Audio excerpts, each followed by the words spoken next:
This clip is brought to you by SaveWithConrad.com.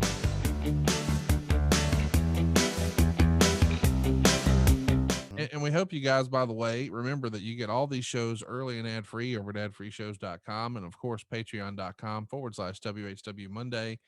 And, Tony, I know you usually don't make time to go listen to podcasts, but I do want to bring you in on a WCW topic that was kind of controversial this week with me and Eric Bischoff. Oh, wow. Okay.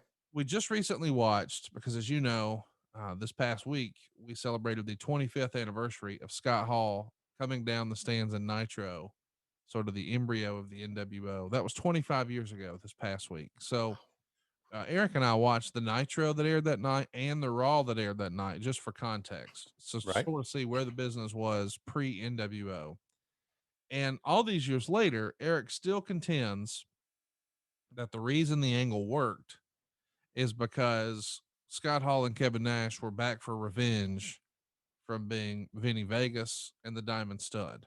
And I said, okay, that may have been your bullshit legal excuse in the courtroom. That's not why it worked. Fans were believing this was a quote unquote outsider. Right. And at the time, all the magazines, the quote unquote after mags, they were always pushing on the cover sort of fantasy warfare concepts. What would happen if Sting wrestled the Undertaker? What would happen if, blah, blah, blah.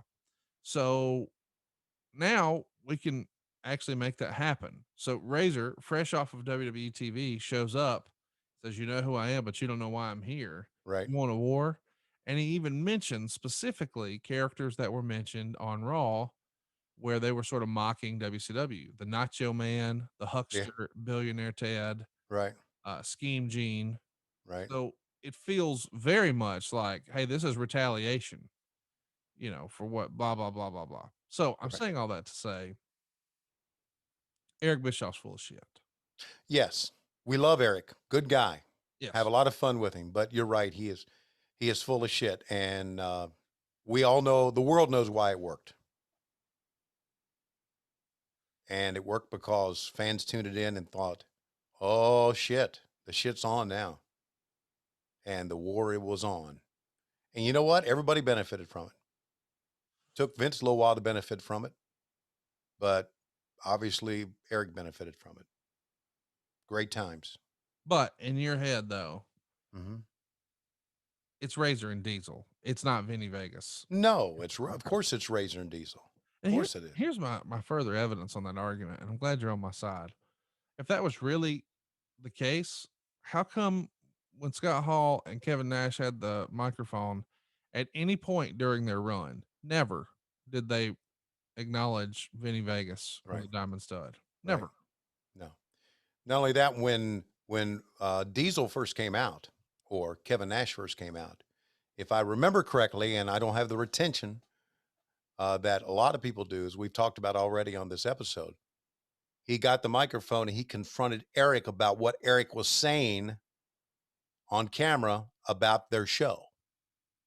In other words, everybody talks about me and the butts and seats incident giving away stuff, but Eric, who was announcing on Nitro, was giving away a lot of shit.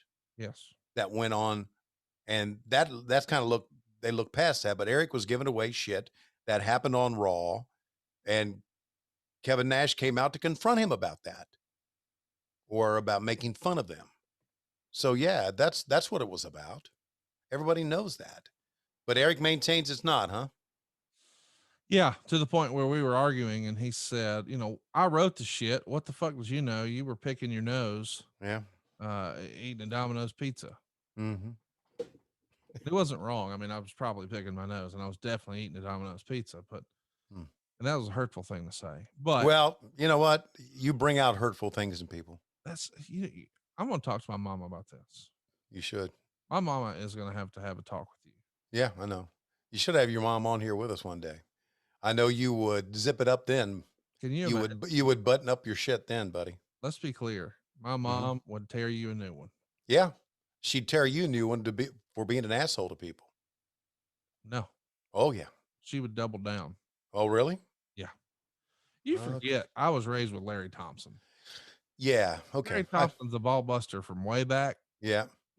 My dad was born to talk shit and swallow spit. Yeah, bitch. Yes. My dad has a tag on his classic Corvette that says, "Don't be a B."